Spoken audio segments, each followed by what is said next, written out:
नमस्ते दोस्तों, नफ्सा horror story में आपका एक बार फिर स्वागत है। आज हम लेकर आए हैं एक ऐसी कहानी जो आपके दिल को दहला देगी, आपकी रूह को कंपा देगी। क्या आपने कभी सोचा है कि जंगल की गहराइयों में क्या छिपा हो सकता है? क्या वो सिर्फ पेड़ पौधे और जानवर हैं या फिर कुछ ऐसा जो इंसानी समझ से परे है? आज की कहानी शुरू होती है एक मासूम परिवार से जो अपनी ज़िंदगी की सबसे बड़ी गलती करने वाला था। तैयार हो जाइए क्योंकि ये कहानी आपको रात भर सोने नहीं देगी। ये कहानी है रमेश की। रमेश एक साधारण इंसान था जो अपनी पत्नी सुनीता और अपनी 6 साल की बेटी काजल के साथ एक छोटे से गांव में रहता था। उसकी ज़िंदगी में बस एक ही सपना था, अपनी बेटी को अच्छी पढ़ाई देना, उसे शहर की चकाचौंध दिखाना। काजल उसकी जान थी। हर रात वो उसे अपनी गोद में बैठा कर कहानियाँ सुनाता था और काजल की वो मासूम हंसी रमेश के लिए दुनिया की सबसे कीमती सीख थी। लेकिन एक दिन रमेश को अपने गांव से दूर ये जंगल के पास बने सस्ते मकान का ऑफर मिला। उसने सोचा क्यों नहीं यहाँ शिफ्ट हो जाऊँ, कैसे बचेंगे, काजल की पढ़ाई का खर्चा उठेगा। और उसने सुनीता को मनाया और वो तीनों जंगल के किनारे बने उस सुनसान मकान में रहने चले गए। उन्हें क्या पता था कि ये फैसला उनकी ज़िंदगी का सबसे बड़ा अभिशाप बनने वाला था। पहली रात को ही कुछ अजीब हुआ। रमेश को लगा कि मकान के बाहर कोई कुछ गुजर रहा है। उसने खिड़की से झांका लेकिन वह कुछ नहीं था, सिर्फ जंगल की घनी काली छाया। फिर अचानक काजल की चीख ने घर को हिला दिया। रमेश और सुनीता दौड़कर उसके कमरे में गए। काजल बिस्तर पर कांप रही थी, उसकी आंखें डर से फैली हुई थी। उसने बताया, पापा, एक काली औरत मेरे पास खड़ी थी, उसकी आंखें लाल थी और वो हंस रही थी। रमेश ने इसे बच्चे का वहम समझा, लेकिन अगली रात कुछ ऐसा हुआ कि उसका दिल दहल गया। सुबह जब वो उठा तो काजल के बिस्तर के पास जमीन पर खून के छींटे थे और दीवार पर किसी ने उंगलियों से लिखा था, वो मेरा है। रमेश को समझ नहीं आया कि ये खून कहाँ से आया, लेकिन उस रात जंगल से एक भयानक हंसी की आवाज़ जो सीधे उनकी आत्मा तक कर गई। रमेश और सुनीता ने फैसला किया कि वो उस मकान को छोड़कर वापस गाँव लौट जाएं, लेकिन उससे पहले उन्हें एक रात और वहाँ गुजारने की। रात के 2 बजे सुनीता की नींद अचानक टूटी। उसने देखा काजल बिस्तर पर नहीं थी। वो चीखती हुई बाहर भागी और रमेश के साथ जंगल की ओर गई। दूर पेड़ों के बीच उन्हें काजल की छोटी सी सफ़ेद फ्रॉक दिखी। वो पास गए और जो देखा वो किसी भी माँ बाप के लिए सबसे बड़ा दुख था। काजल एक पेड़ से लटक रही थी, उसका चेहरा पीला पड़ गया था और उसकी आंखें खुली हुई थी जैसे वो कुछ देख रही हो। सुनीता अपने घुटनों पर गिर पड़ी, चीख चीख कर रोने लगी। रमेश ने उसे उठाने की कोशिश की, लेकिन उसकी अपनी आंखों से आंसू थम नहीं रहे। उनकी मासूम काजल अब इस दुनिया में नहीं रही थी, लेकिन ये सिर्फ शुरुआत थी। अगले दिन रमेश ने गांव के एक बुढ़े तांत्रिक को बुलाया। तांत्रिक ने मकान और जंगल को देखते ही कहा, यह जगह तो शापित है, यहाँ डायन का तांडव चलता है। उसने बताया, सैकड़ों साल पहले उस जंगल में एक डायन को जिंदा जलाया गया था, लेकिन मरने से पहले उसने कसम खाई थी कि वो हर उस इंसान को मार डालेगी जो उसके जंगल में कदम रखेगा। और सबसे भयानक खुलासा ये था, वो डायन बच्चों की आत्माओं को अपने साथ ले जाती हैं ताकि उसकी शक्ति बढ़े। काजल अब उसकी गुलाम है। रमेश का दिमाग सुन्न हो गया। उसने तांत्रिक से पूछा, क्या मेरी बेटी को वापस लाया जा सकता है? तांत्रिक ने कहा, हाँ, लेकिन इसके लिए तुम्हें डायन से लड़ना होगा और वो कोई साधारण आत्मा नहीं है, वो जंगल की हर बुरी आत्मा की रानी है। उस रात जंगल से काजल की आवाज़ आई, पापा मुझे बचाओ, लेकिन उसकी आवाज़ के साथ एक भयानक हंसी भी थी।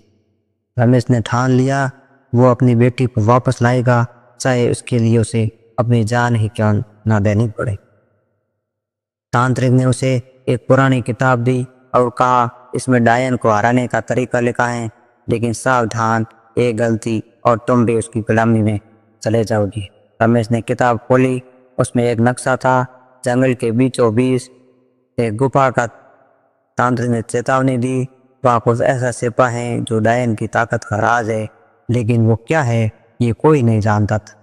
उस रात रमेश जंगल में घुसा, लेकिन जैसे ही वो गुफा के पास पहुंचा जमीन हिलने लगी और एक काली साया उसके सामने प्रकट हुई। रमेश का दिल टूट चुका था। उसकी आंखों के सामने उसकी प्यारी बेटी काजल का मासूम चेहरा बार बार आ रहा था। वो याद कर रहा था वो दिन जब काजल उसके कंधों पर बैठकर जंगल के किनारे खेलती थी। उसकी वो छोटी सी हंसी जो अब सिर्फ एक दर्द भरी याद बनकर रह गई थी। सुनीता घर में बेसुध पड़ी थी। अपनी बेटी को खोने के गम उसे हर पल खाया जा रहा था। लेकिन रमेश ने ठान लिया था कि वो अपनी बेटी को उस डायन के चंगुल से छुड़ा कर लाएगा, चाहे इसके लिए उसे अपनी जान ही क्यों न देनी पड़े। उसने तांत्रिक की दी हुई किताब को कसकर पकड़ा, एक मशाल जलाई और जंगल की ओर चल पड़ा। हर कदम के साथ उसका दिल धड़क रहा था, लेकिन काजल की वो आखिरी पुकार, पापा मुझे बचाओ, उसे हिम्मत दे रही थी। उसे नहीं पता था कि वो जिस गुफा की ओर जा रहा है वो उसकी जिंदगी का सबसे बड़ा दुःस्वप्न बनने वाली थी। जंगल की सन्नाटे भरी रात में रमेश अकेला चल रहा था। मशाल की रोशनी ने पेड़ों की टेढ़ी मेढ़ी छायाएं उसे डरावने चेहरों जैसी लग रही थी। अचानक हवा में एक ठंडी सी हिरन दौड़ी और मशाल की लौ बुझ गई। चारों तरफ अंधेरा छा गया। तभी उसे अपने पीछे किसी के कदमों की आहट सुनाई दी। उसने पीछे मुड़कर देखा, लेकिन वहां कोई नहीं था। फिर एक तेज हंसी जंगल में गूंजी और जमीन पर पत्तियां हिलने लगी, जैसे कोई अदृश्य सी तेजी से उसकी ओर बढ़ रही है। रमेश ने भागने की कोशिश की, लेकिन उसका पैर एक जड़ में फंस गया और वो जमीन पर गिर पड़ा। सामने से एक काली साया तेजी से उसकी ओर आई और एक भयानक चेहरा उसके सामने प्रकट हुआ। लाल आंखें, सड़े हुए दांत और बाल जो हवा में सांपों की तरह लहर रहे थे। उसने चीख कर कहा, मेरी बेटी को छोड़ दो, लेकिन वो साया गायब हो गई और दूर से काजल की आवाज आई, पापा यहाँ मत आओ। रमेश का खून जम गया। क्या उसकी बेटी अब उसकी दुश्मन बन चुकी? रमेश ने हिम्मत जुटाई और गुफा के मुहाने तक पहुंच गया।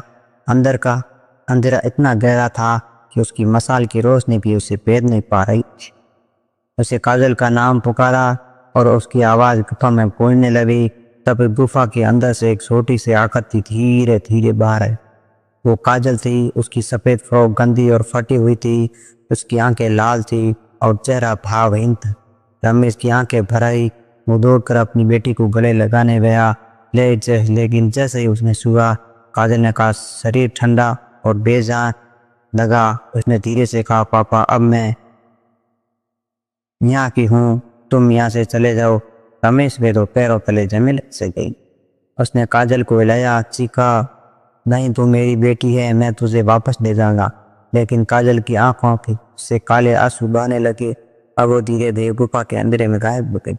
रमेश जमीन पर बैठकर फूट फूट कर रोने लगा। उसकी बेटी अब उसकी पहुंच से बहुत दूर दूर जा चुकी थी। रमेश ने सारी हिम्मत बटोरी और गुफा के अंदर कदम रखा। वहां की हवा में सनाट थी कि कंची और दीवारों पर खून से लिखे हुए अजीब निशान थे। उसने तांत्रिक की किताब खोली और मंत्र पढ़ना शुरू किया। कभी तूफान की जमीन मिलने लगी और एक विशाल पत्थर फटा। उसके नीचे एक पुराना ताबूत था। रमेश ने डरते हुए उसे खोला और उसे देखा। उससे उसकी रूह कांप गई। ताबूत में डायन का जला हुआ शरीर पड़ा था। उसकी हड्डियां अभी भी सुलग रही थी और उसका चेहरा मुस्कुरा रहा था। लेकिन सबसे भयानक खुलासा तब हुआ जब ताबूत के पास एक पुरानी डायरी मिली। उसमें लिखा था कि डायन कभी मरी नहीं थी, वो हर 100 साल में एक नए शरीर में जन्म लेती है और इस बार उसने काजल को चुना था। रमेश का दिमाग चकरा गया। उसकी बेटी अब सिर्फ एक आत्मा नहीं थी, वो डायन का नया रूप बनने वाली थी। तभी गुफा में काजल की हंसी गूंजी, लेकिन ये मासूम नहीं बल्कि डायन की भयानक हंसी। रमेश समझ गया कि उसकी लड़ाई अब सिर्फ काजल को बचाने की नहीं बल्कि डायन को हमेशा के लिए खत्म करने की थी। उसने डायरी में आगे पढ़ा और एक पन्ने पर लिखा था, डायन की असली शक्ति उसकी अंगूठी में है जो जंगल में कहीं छिपी है। लेकिन वो अंगूठी कहाँ थी? तभी गुफा की दीवार पर एक नया निशान उभरा, फिर तीर का निशान जो जंगल गहराइयों की ओर इशारा करा। रमेश ने फैसला किया वो उस अंगूठी में ढूंढेगा, लेकिन जैसे ही वो गुफा से बाहर निकला उसे और आकर दिखी। वो सुनीता थी। जो अपने पति को ढूंढने जंगल में आ गई थी, लेकिन उसकी आंखें लाल थी और वो धीरे धीरे रमेश की ओर बढ़ रही थी। रमेश किस गुफा के बाहर खड़ा था, उसकी आंखों में डर और उम्मीद का मिश्रण था। सामने उसकी पत्नी सुनीता धीरे धीरे उसकी ओर बढ़ रही थी।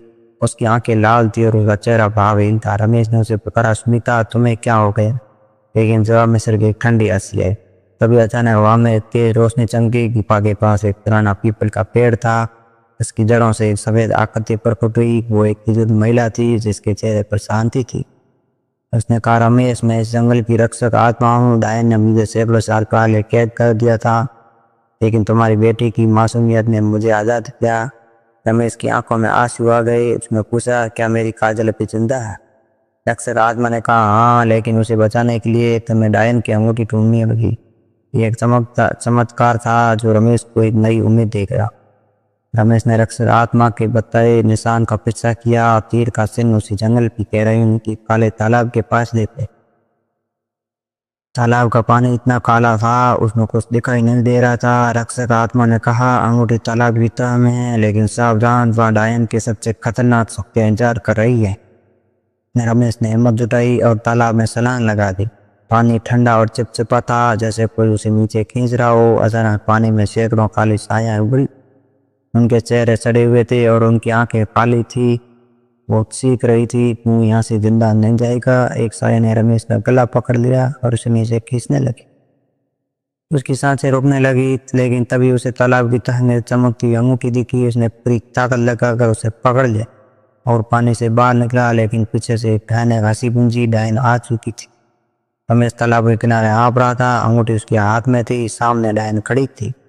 उसका शरीर जला हुआ, आंखें लाल और बाल हवा में लहराते हुए। उसके साथ काजल भी थी, लेकिन उसकी आंखें अब पूरी तरह काली हो चुकी थी। डायन ने कहा, अंगूठी मुझे दे दे, वरना तेरी बेटी हमेशा मेरी गुलाम हुई।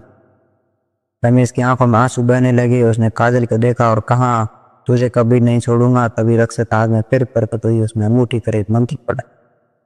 उससे एक तेज रोशनी निकली। वो रोशनी काजल के शरीर में समा गई और उसकी काली आंखें धीरे धीरे सामान्य होने लगी। काजल ने कमजोर आवाज में कहा, पापा।